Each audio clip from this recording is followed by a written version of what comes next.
At this point, as I'm sure you're all aware of, Canik just released the MC9. With the Canik MC9, it shakes up the market a little bit, and we wanted to go through and compare some of the other pistols that we currently own with the Canik MC9. This is going to be the standard Hellcat, a standard P365, and a Taurus GX4. With all of these, honestly, between all of them, I think they're great pistols. I've shot all of them. I carried the 365 as an ankle gun for quite some time. Carried it concealed. I have probably close to 2,000 or more rounds through that pistol, so I'm very, very familiar with it. The Hellcat as well, I have tons of rounds through that. In fact, I would say the newest ones, obviously being the Canik MC9, I had the least amount of rounds through, but that's just because it's also the newest.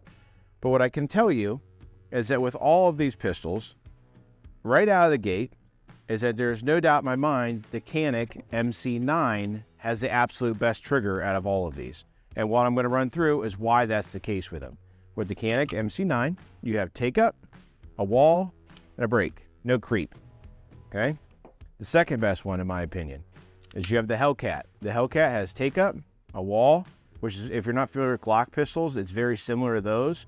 So you hit a, let's say a wall, there's a little bit of creep at the wall, and then it breaks. Not really much creep at all, to be honest. It's very minimal. In fact, the pull weight on this, I'd say, is just a touch heavier than what you're getting on the Canik MC9. And then we have the Taurus. The Taurus GX4 trigger has take up, defined wall, with some grit, a little bit of grit, and then it breaks. But again, it still doesn't have any mush there at it. It just has a little bit of grit, and then it breaks. It's ultimately a pretty clean break, and especially considering the price range that these come in at. And then, in my opinion, again, the absolute worst trigger is what you find on your standard P365. With this trigger, if you're not familiar with SIG triggers in general, although they're never heavy, they are usually like basically squishing a sponge. That's basically the best thing I can tell you how SIG triggers are. So you get some sponge, sponge, sponge, and then there's no defined wall. You can, I mean, like I said, I have the absolute most amount of rounds through the P365. However, out of all the ones I've shot the XLs, the flat triggers and all that. Those ones are a little bit better. But again, we're comparing the base models here for the most part. So this one here, again, mush, mush, mush, mush, and there's no defined wall. The reset on it isn't bad. It's probably, comparable with the rest of them. Ultimately, reset on all these is about the same. None of them have overly long resets. They're all fairly short. However, if you're not shooting a reset or you're, resetting in flight and all that type of stuff, reset really isn't that important in my opinion. But then after that stuff, in size comparison with all of these, the Canik MC9 is, in no doubt, a little bit longer than the rest of them. In fact, what I can show you is that you actually, where the size comes off on this pistol in general, what I've noticed is although all of these pistols have the same barrel length, these are your three most popular, arguably, on the market. So your Hellcat and your 365, is that when you line up, let's say the muzzle, the front of the muzzle with the back, your chambers and all that are the same length, but on your Canik, it's actually a little bit longer. And I think really what that has to come down to is the actual design features and how the trigger actually functions on the MC9. It needs that extra space to actually happen. So you do get a little bit of a longer slide on this. However, the slide length, what we're talking about here, overall, when you take like, let's say a little beaver tail here you have on your Hellcat, you're talking a grip length that is an eighth of an inch after you, let's say, add on with that beaver tail you have on the back of the Hellcat. The 365, let's see, we're talking, there's no pronounced beaver tail. I'm just going to give you about a quarter of an inch to, let's say, I don't know, probably, honestly, yeah, I'd say quarter of an inch because of how it slopes in the back. And then your Taurus GX4, line up the muzzle, again, it's about identical to what I'm getting or what I'm seeing with the 365. So the Canik is a little bit longer in that respect. Overall, let's say height with these pistols. Overall height with these pistols, though, is nearly identical with all of them. In fact, I would say that the Sig, the Canik, and the Hellcat are the closest. And then actually when you line up your GX4 with these, what I can say is that it is the shortest. So the GX4 is the shortest of all the pistols.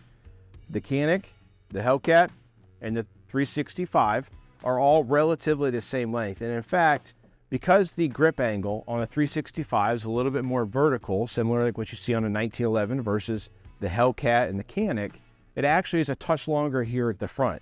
And then once you take, let's say, a standard 10-round magazine that has no, let's say, pinky extension on there, it doesn't really add anything. SIGs generally come with a 10-round that has a small pinky extension. And with that pinky extension, that is 10 rounds in the standard 365. And then we take the Canik with a 12-round magazine with a pinky extension. With my, let's say, large hands, if you can see it well enough, is what you'll see is that my pinky is on the grip. Okay? The SIG. Pinky is on the grip as high as I can get on the pistol. Overall grip length, comparing it how the pistol sits in my hand, you're getting 12 rounds versus 10 rounds in the SIG. Then the Hellcat, what we have here is my pinky actually completely falls off of the grip with no pinky extension. If you took the pistol and had the 13-round mag, or even the 11-round that they make has a pinky extension, the pinky does fit on there. So with all these, with their pinky extension type magazine, your pinky will fit on there. The Taurus, they do have a pinky extender. They don't generally ship with them, but what you can see is that my pinky does hang off there with this one, so you can get the pinky extender. So what you'll see with all these pistols, overall grip length with them is very, very negligible. To sit here and say that any of these pistols is longer or much larger, especially when you're stuffing it in your pants and you're carrying this pistol for an extended period of time, that difference in size is a lot different. So what I want to do is, obviously the Canik's the newest, so it's probably the least familiar for everybody. This is going to be a Glock 19 clone. This is Shadow Systems MR920. These pistols are, let's say, a compact size. That's what the G19 actually is, or the MR920 is. If you're to take and compare the two, so I get 15 rounds of capacity in this, and you get 12 here in the standard one. You can add the 15 if you want.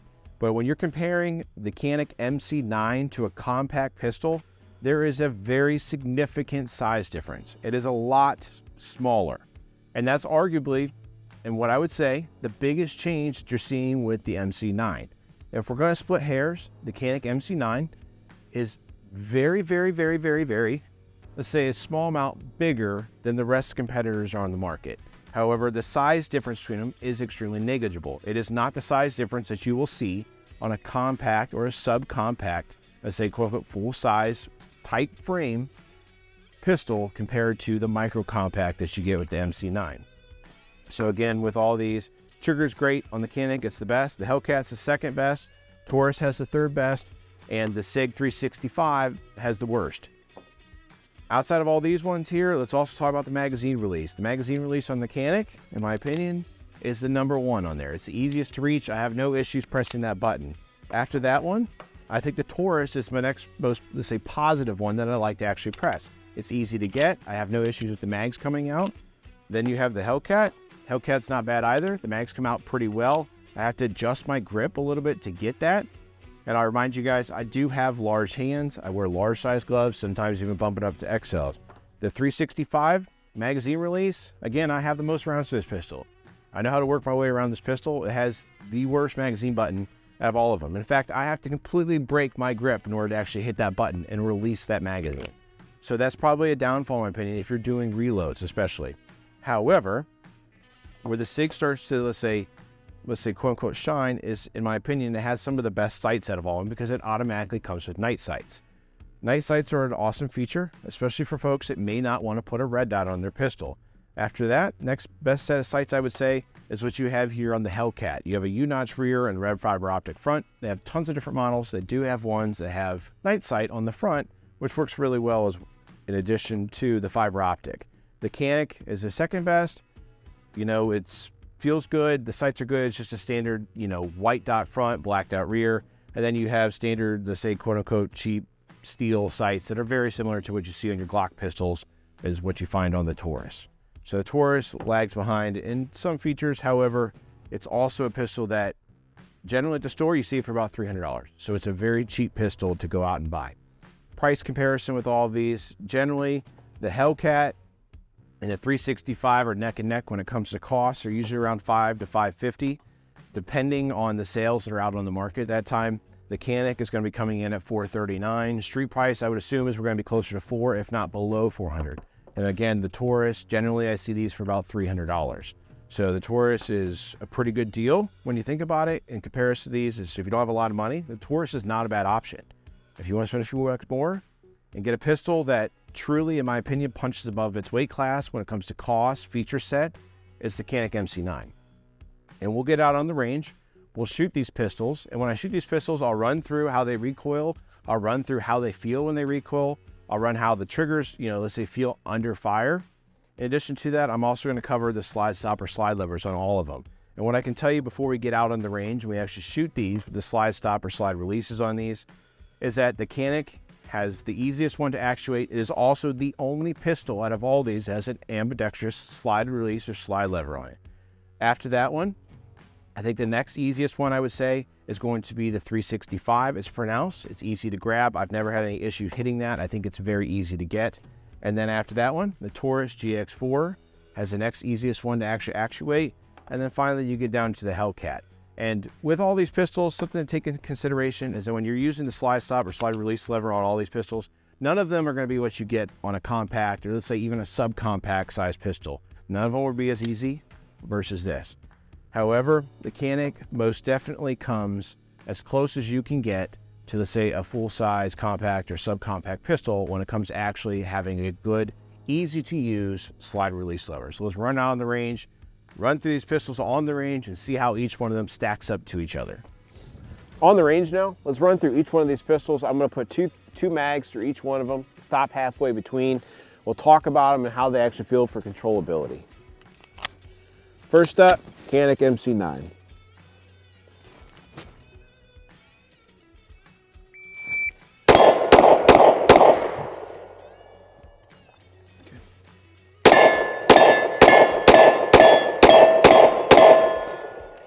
That's the Canik.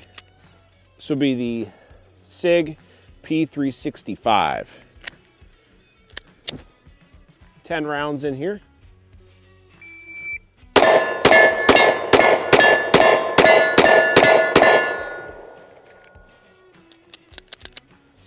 This could be the Taurus GX4.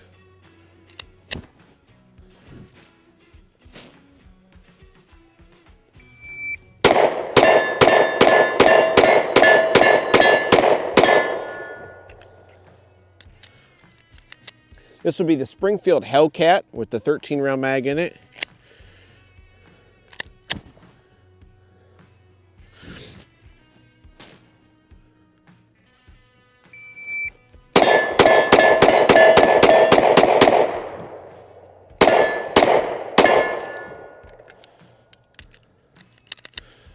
Okay, halfway through, having shot the Hellcat last, obviously now, what I can tell you is overall recoil on it, the Hellcat sits the lowest in the hand, I think, and recoil wise, I'd say it's probably the most forgiving.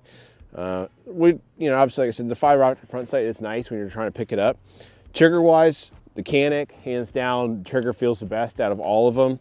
When you're shooting under speed, the 365 trigger, however spongy it may be, it's not quite as noticeable. And even if you're trying to shoot for speed, and like with these ones, they're all somewhat snappy. Micro compacts, that's something you can consider. However, like I said, the Hellcat, out of all of them, probably feels the least snappy.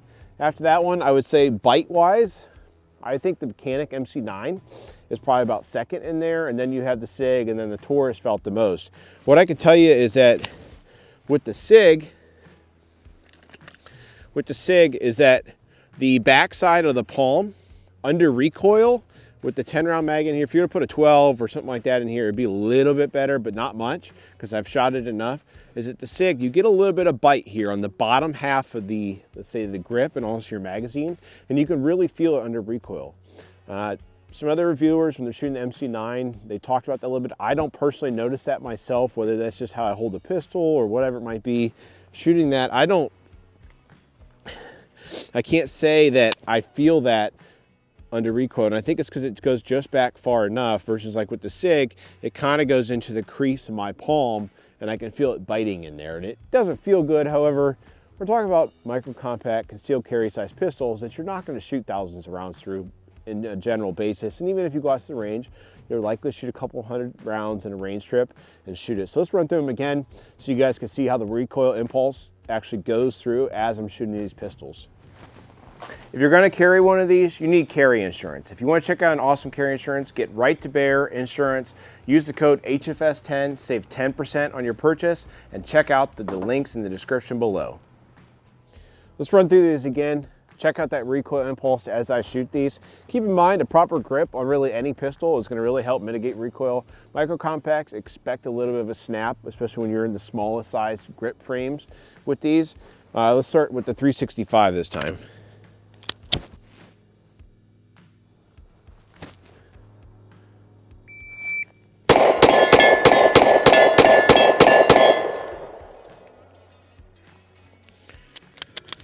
This is going to be the Taurus GX4.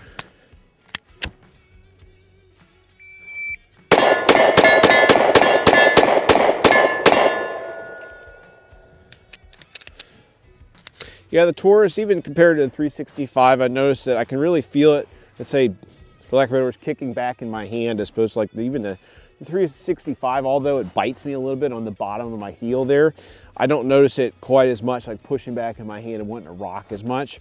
I do like that they have like little index points on your GX4. I can feel that, and today it's about 25 degrees, so it's a little chilly, so I put some gloves on. However, the pistol itself, trigger and all that, feels good on the GX4, especially for, we're talking a pistol that's $300. Next up, the Hellcat.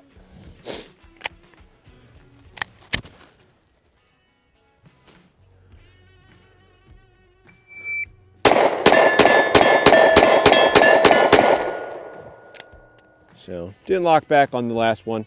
That's my thumb riding up on the slide release itself. Pistol, again, the Hellcat, so far out of these three, definitely feels the most manageable as far as recoil. In fact, what I found myself doing throughout the recoil cycle on that, it was almost like I was overcompensating, which is what you'll get sometimes if you get a pistol that's a little bit different than the rest. And these are all different at the end of the day. However, recoil-wise, what I noticed was, say, muzzle flip and actual rock back in the hand and things like that. The Hellcat so far is the least amount. So last up, the all-new Canik MC9. I'll say too, wearing the gloves and being chilly out today, the Hellcat pistol, the actual slide serrations on it itself, I find that probably the easiest out of all these for racking the slide.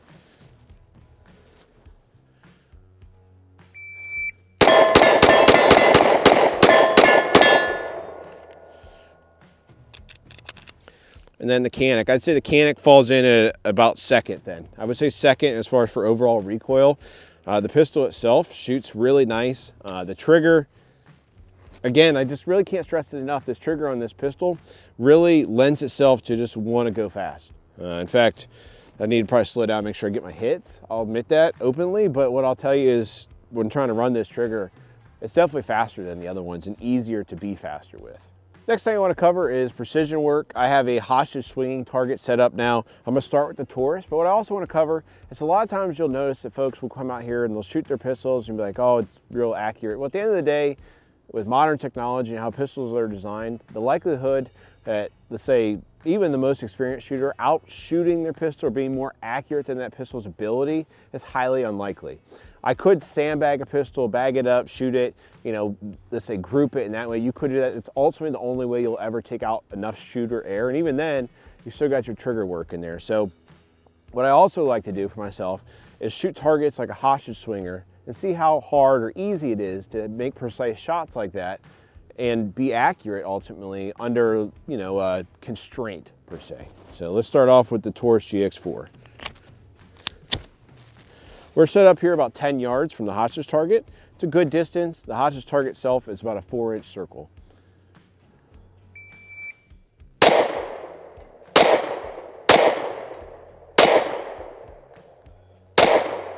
Shoot the Canik next.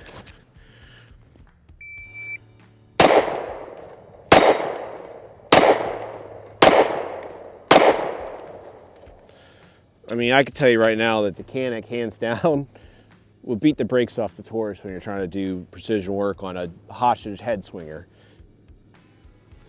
Springfield Hellcat.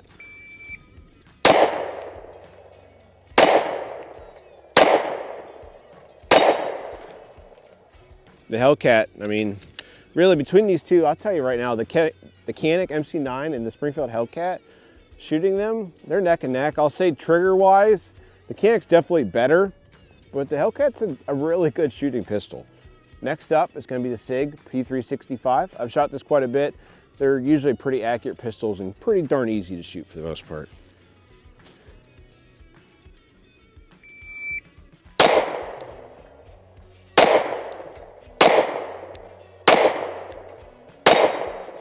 All right, yeah, off the bat, I mean, we're talking Canik MC9 is the easiest to make the precision shots with. Then the Hellcat, which is a very close second. The Sig is third. The trigger on it is just so, at the end of the day, so unpredictable because there's no distinct wall in there. So when you're coming all the way to your wall, yeah, as much as you want to sit there and say that the shot should surprise you, when you're making precision shots on, let's say, a hostage headshot swinging target, you need to know when it's going to go bang. I need to know that as I hit that wall, the next press or pressure I put on that, it's going to break. And the Sig, as much as I shot it, it's kind of a guessing game, frankly. And then the Taurus was definitely the hardest out of all of them. And the trigger, although I think it's a little better than the Sigs, it was definitely the hardest I found actually getting those accurate shots, whether it be because the sights are just frankly kind of crappy, or in general how that trigger pull is kind of heavy compared to the rest of them. So really with all these pistols, what I can tell you guys is that they're honestly all good pistols. The Taurus, in my opinion, is probably the least nice of them all. It'd probably be my last choice. After that, for me personally, the Sig is going to be my third choice. After that, the Hellcat and the Canik. It really is a toss-up for me. Between the Hellcat and the new MC9, they're both excellent pistols. They both shoot great. You get a little bit better trigger with the Canik. You do get an ambidextrous slide release or slide stop on there. It's got some features that I like a little bit more. So I think I'm going to give the Canik MC9 the edge for the #1 spot amongst all these pistols. But I'll tell you, again, they're all great pistols. My opinion is a somewhat subjective opinion. However, when I review guns, I try and remain objectionable. So if you guys like this review, please make sure you like, comment, subscribe. Let us know what you think of the video, and let us know what your favorite micro compact is.